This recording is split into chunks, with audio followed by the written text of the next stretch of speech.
session. Be seated.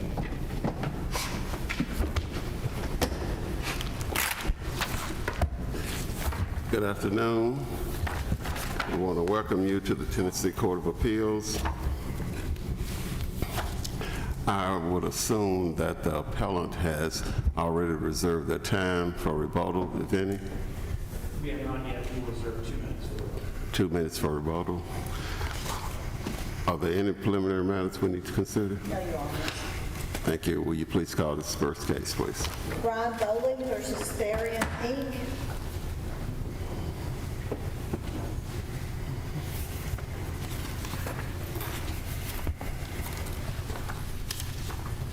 Yes, sir.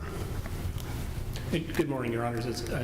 May it please the Court, as I just introduced, my name is Ed Shipe, and Avery Lovingfoss and I represent Brian Bolling, the appellant in this matter. This is an appeal from a motion for summary judgment, which would mean that this is a de novo appeal.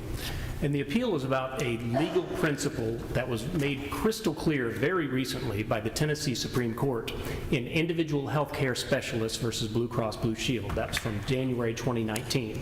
And it's not new law, but it clarifies a long-standing contract law. And that is this principle. The objective in a contract dispute is to find the party's intent. And the court in the IHS case, Supreme Court, reflected that longstanding Tennessee precedent says you look to 3 different sources when you're trying to reach that intent. First is, quote, the 4 corners of the contract, the text. But then 2, quote, the circumstances in which the contract was made. And then 3, quote, the party's actions in carrying out the contracts. Only with review of those 3 can a court properly reach the party's intent. And in this case, Mr. Shipe, do we get to 2 and 3 if number 1 is unambiguous and clear? Yes, Your Honor. In fact, I believe that's what the IHS opinion did. In fact, Blue Cross Blue Shield's position in that case was we have an integration clause, and because we have an integration clause, you should look at the text only. And the Supreme Court actually rejected that opinion. On page 700 of the opinion said, we do not disagree that the post-contract conduct of the parties can, in some circumstances, elucidate the party's own interpretation of their agreement. In this case, however, the party's post-contract conduct does not demonstrate a mutual understanding. So what the Supreme Court did there is, number 1, they did consider those other 2 factors, and then once they considered that, they determined, well, it doesn't change the textual analysis they had previously done. But nonetheless, they did reach those other sources. Does that answer your question, Your Honor? It does. Thank you. Maybe not correctly, but just kidding. Well, hopefully I'll persuade you otherwise, Your Honor.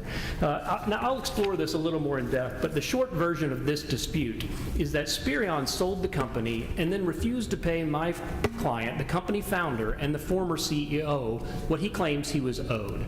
And their reason for not doing so is Spireon took the position that his right to payment expired 5 days before the closing date that they chose for this deal. Now, we're going to address those 3 sources that the Supreme Court asked us to address, but I want to draw a quick contrast because the position taken by Spireon in this case is not addressing those 2 factors that Judge Davis was just asking about, not discussing the party's own actions and not discussing the context. So instead, what Spireon posits is that the court should ignore those sources entirely and disregard the proof that Mr. Bolling offers about this. But the IHS opinion has just responded to your question, Judge Davis, says you can't do that. So I want to start with the context first. And this goes a little bit more to responding to your question. In the IHS opinion, the court explained what that means. And it said, the court is entitled to place itself in the same situation as the parties who made the contract, so as to view the circumstances as they viewed them, and so as to judge of the meaning of the words and of the correct application of the language to the things described. So the documents themselves reveal what this context is. Who are the parties and what were they negotiating about? Mr. Bolling, as previously mentioned, was the founder and CEO of this company. He was also a significant shareholder. And he entered into, and Spireon entered into a large transaction where they sold a majority shareholder interest to Bertram Capital, a company that came in and eventually became that majority owner. As part of that deal, they entered into a stock purchase agreement and a number of other contracts that all had to be executed at the same time that were affixed and attached to that contract. The one that's at issue today is a management phantom equity plan. Now, all that is a stock option plan for privately held companies. But at the time, what Bertram was attempting to do was create a plan for all current and future management. But Mr. Bolling was asked to stay on as the CEO after that transaction, which put him in a precarious situation because before it was he, his co-founder, and the original investors that were supporting him as CEO. But after, he is only employed at the will of the new majority shareholder. Excuse me for interrupting you, Yes, Your Honor. Counsel. As I understand, approximately 2013, the parties entered into a settlement agreement. How does that impact your client's claim? Good question, Your Honor. I think the short answer is it doesn't, because Mr. Bolling undisputably exercised his rights to convert on October 19, 2013, and the settlement agreement was signed 2 days after that. So all it did was reflect him leaving his employment with the company and all the different terms of that, but it came after all the rights had been locked into place that Mr. Bolling had to exercise. And so language of selling all claims that now exist or may hereinafter arise, what bearing does that have with respect to this appeal? Well, I don't think it does, because he had already executed these rights, and the settlement agreement also reflected the fact that he had these ongoing rights. And the third point is in the actions of the parties, which is the next factor that the Supreme Court asked us to look at. It explains that Spireon had ongoing Excel spreadsheets reflecting their agreement that Mr. Bolling went on and had these interests. So I think both the context, the text, and their actions afterwards reflect that every side agreed that these interests remained. Does that answer your question, Ron? Yes, sir. Thank you. So essentially what that means is Mr. Bolling, in his negotiations, was looking to protect himself. And in doing so, this plan is split into really two sections. You've got this stock option plan that is for the general management for everybody, but then they inserted two specific provisions that only address Mr. Bolling and his co-founder. And those sections are section 10 and 11 of the plan. And they stand apart and differently from the rest of it. And here's an example of why that's true. One of the critical terms here is bonus pool. Well, the bonus pool is defined two different places in the plan. One in the general provisions and one in the specific. In section 7, the plan says that the bonus pool is 12% of the proceeds of a future sale. But then all of a sudden in section 10, one of the Mr. Bolling specific sections, it modifies that. And it says that if Mr. Bolling exercises, that reduces the size of the bonus pool. So you've got two different provisions, a general one that applies to everyone, and then the unique rights from Mr. Bolling. So that will become critical when reviewing the text of these contracts, because eventually we'll get to 8C, which is what Spireon advocates for, and that falls in the general section. It's not section 10 or 11, which are the ones that were added by negotiation to protect Mr. Bolling and his rights. The second one, and I won't belabor this point, Your Honor, because I believe we addressed this at length in our brief.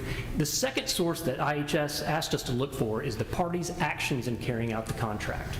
But here, as shown in the brief, Spireon had a number of spreadsheets, Excel spreadsheets, that they kept up over the years of who owned these incentive units. And every time it was split into three sections: active employees tracking the number of shares they held, terminated employees and tracking the expiration date for their interest expiring, and then lastly, a separate standalone category, Brian Bolling.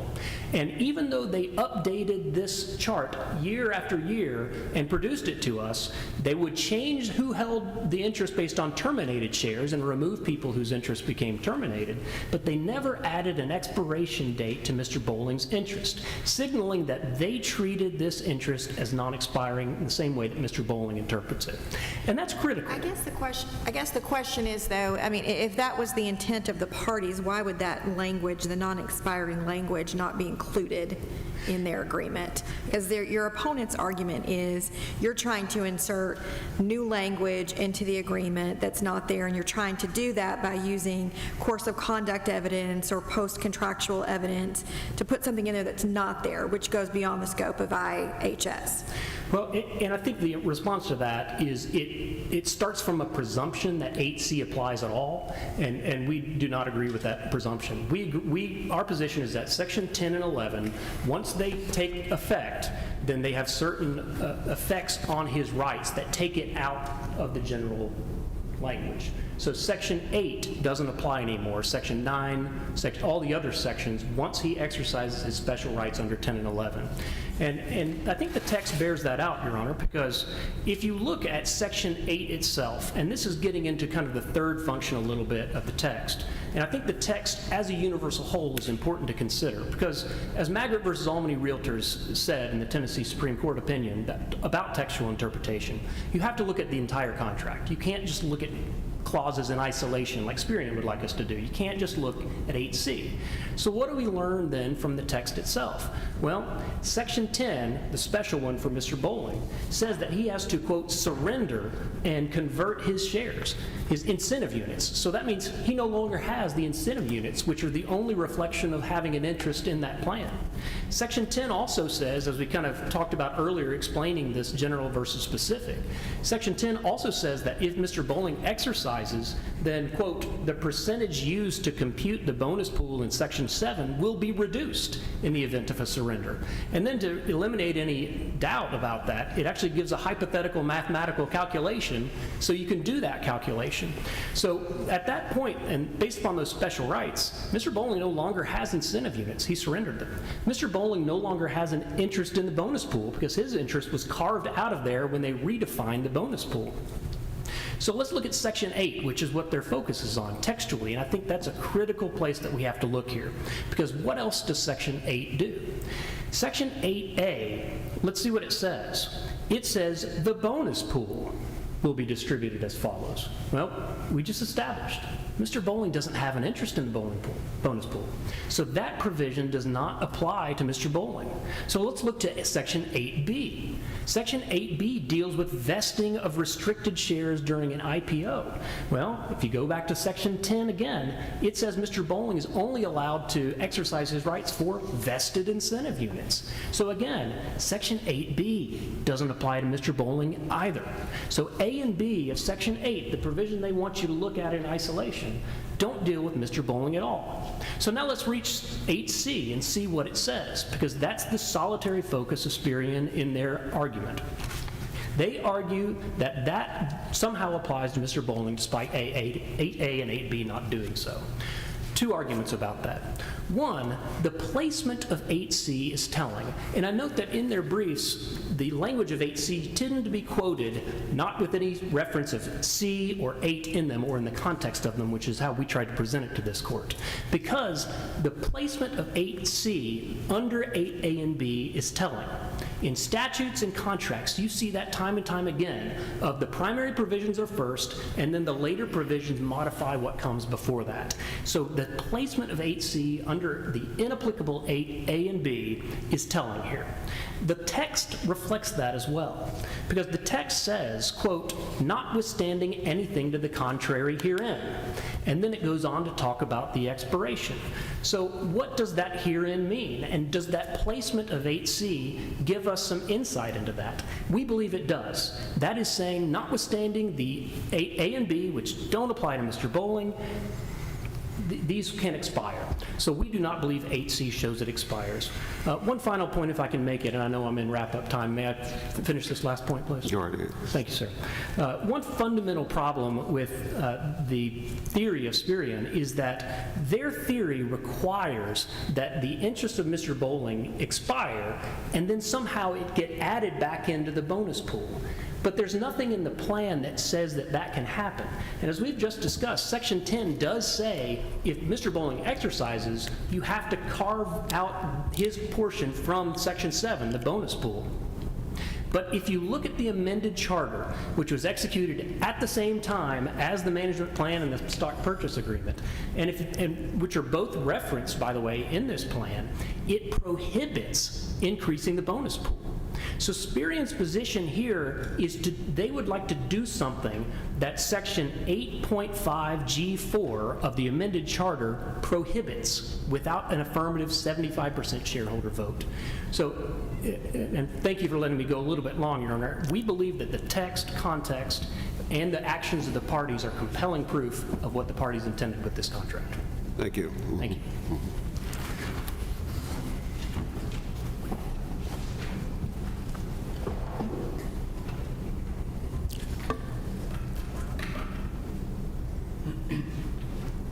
Good afternoon.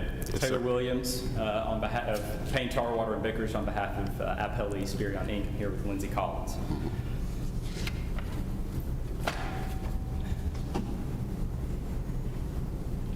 Throughout the briefing at the trial court level here today, Spireon has been accused of one thing, which is being solely focused on the written document, on the text of the documents. In fact, there's a footnote 5 of page 7 of the reply goes through all the times that Spireon relied upon the written language to say in its arguments. The clear and plain language shows that Mr. Bolling, his interest is subject to this 5-year limitation. And Spireon's response to the suggestion that it has relied upon the contract language is, you got us. That's exactly what we're doing. We absolutely are relying upon what the contract says, because contrary to what you just heard, individual health care does not say we set aside the contract language.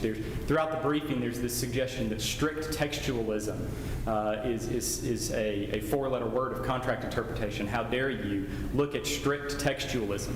So out of curiosity, I searched Westlaw. Is there such thing as strict textualism in the state of Tennessee?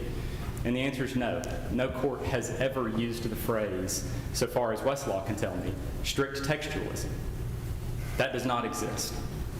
Instead, what individual health care said, after it went through its lengthy history of contract interpretation and development throughout the state of Tennessee, it said, this is how they concluded that section. The strong strain of textualism in Tennessee case law demonstrates resolve to keep the written words as the lodestar of the contract.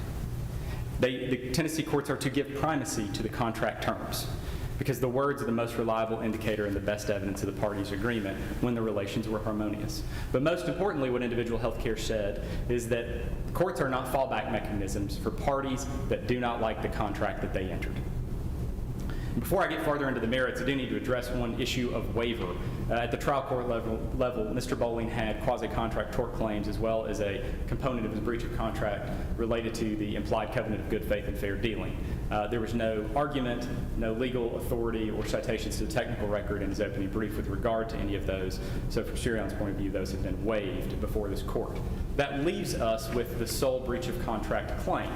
And when Mr. Bolling first asserted his breach of contract claim in the first amended complaint, he did so relying upon 2 documents, the plan that we've been talking about and his separation agreement. It was attached as an exhibit to his complaint. He fully acknowledged that it was a document governing his claim, as he well should have. The separation agreement by its terms in the recital, and this is on page 22, volume 1 of the technical record, it says that this is the final separation of the employee and the employer. Paragraph 4 of the separation agreement says it is the full and final settlement between the parties. Section 10.5 says that all prior negotiations are fully integrated and that it supersedes any prior writings. And the new suggestion, which appeared for the first time in the reply, that the conversion was elected before the separation agreement was entered. First of all, there's no such thing as a vested right in a contract when the parties can enter a new contract. And so if they entered a new contract after the conversion, then that's the controlling document. And 10.5 of the separation agreement says that it is the controlling document over all prior writings. But more to the point, when this was before the trial court in the response to the statement of undisputed material facts, Spireon alleged that Mr. Bolling had an original employment agreement and an amended employment agreement, and this is on page 478 of the record.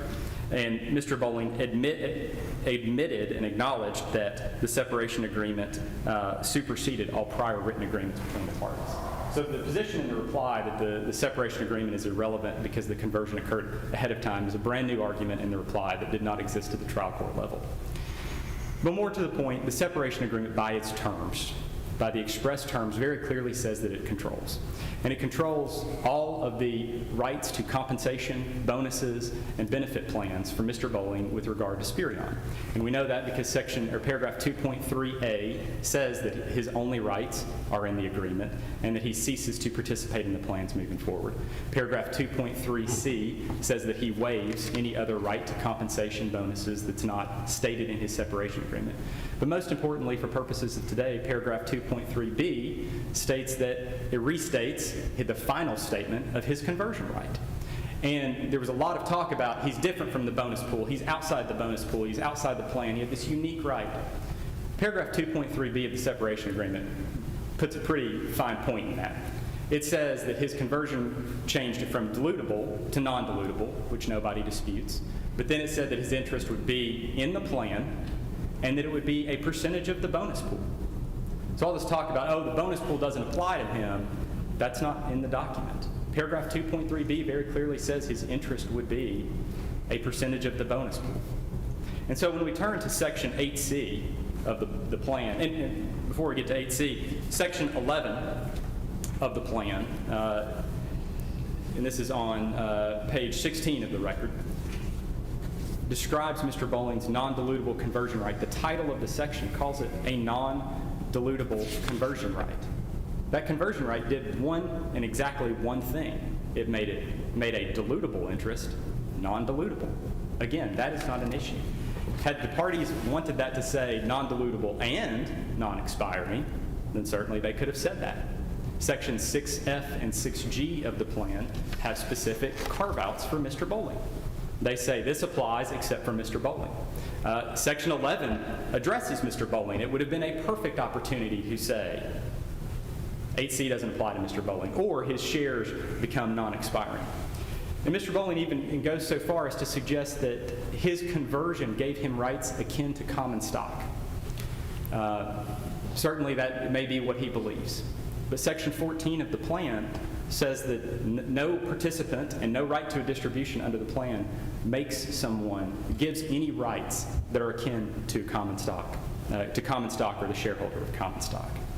That's just not true. It's not supported by the documents. And so when we look at 8C, the plain language does not talk about bonus pools. It does not talk about incentive units. Section 8C says, in no event will a distribution. I cannot think of a more broad term for a payment than a distribution.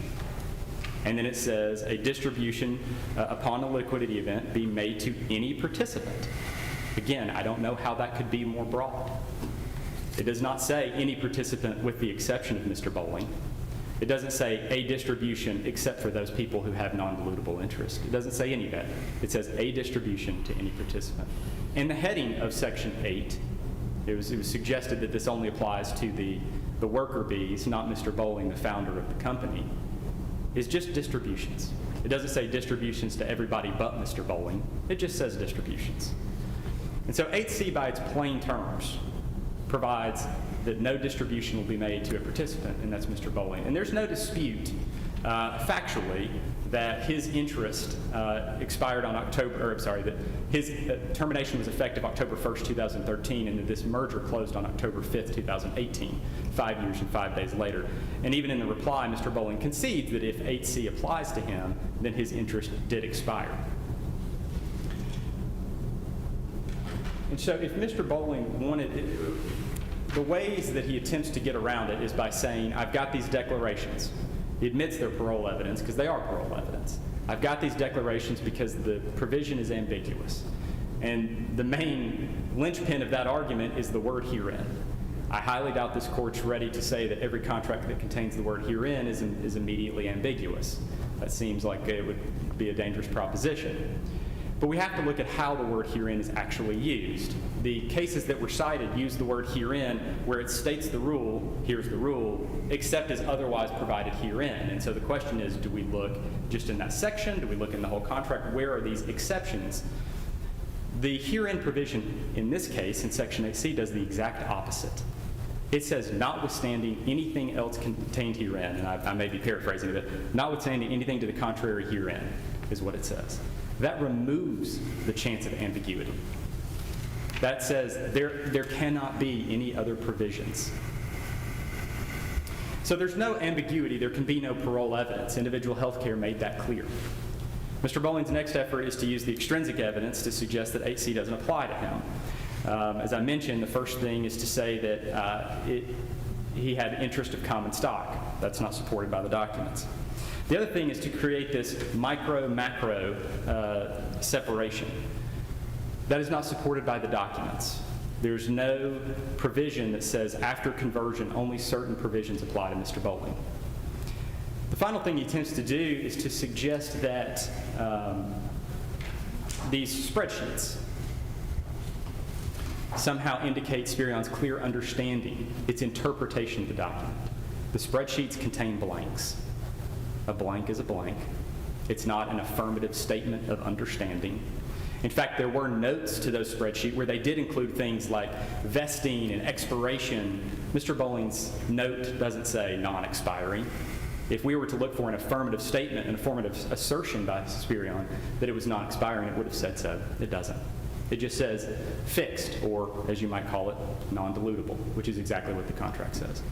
More to the point, those spreadsheets were never shared with Mr. Bolling. There can be no course of conduct where the parties were not performing. Payment under the plan is a single event. There can be no course of conduct with a single opportunity performance. There's also a memorandum of understanding that's submitted. Again, this is parole evidence. It was before the plan itself was created. It does not have any bearing whatsoever because it by its own terms says that it's a non-binding, and with regard to the conversion right says we'll have to sort this out later. So I want to leave this court with what we believe is the clearest indication of the party's intent. Paragraph 3.3 of the separation agreement says that in the event Mr. Bolling, after his termination, comes back to work for Spireon as a consultant, then that consultancy, that additional work, will not constitute performing services for Spireon. What does this provision mean? It means that if he comes back as a consultant, his 5-year expiration under 8C of the plan will not extend that 5-year limitation.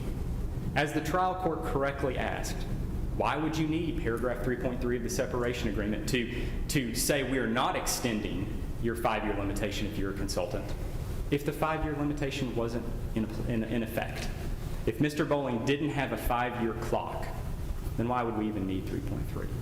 And to the extent Mr. Bolling is attempting to ask the court, contrary to what individual health care suggested, that this court be the fallback mechanism for an agreement he didn't like, the separation agreement section 5.5 and 5.7a expressly provide that he had every opportunity to read it, every opportunity to discuss it with his counsel, and that he knew full well what he was signing. If the language is ultimately not what he preferred, this court, as individual health care said, cannot be the fallback mechanism. This court cannot make a new contract if the written contract purportedly fails to serve the party's true intentions. That's what Mr. Bolling is doing. He is attempting to use this court to rewrite Section 8C, which plainly applies to him. With regard to Section 10B in the conversion, the reduction in the percentage,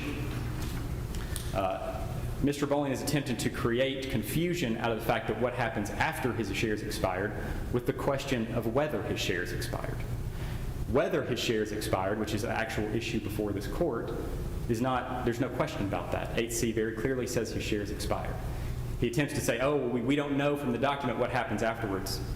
Okay, we don't know what happens afterwards. What we do know is that 8C, his shares expired.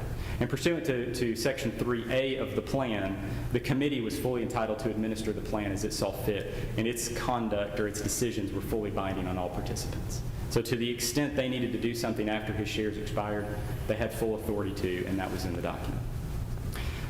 So, Your Honors, I will close by saying that Spireon is, in fact, guilty of relying upon the contract.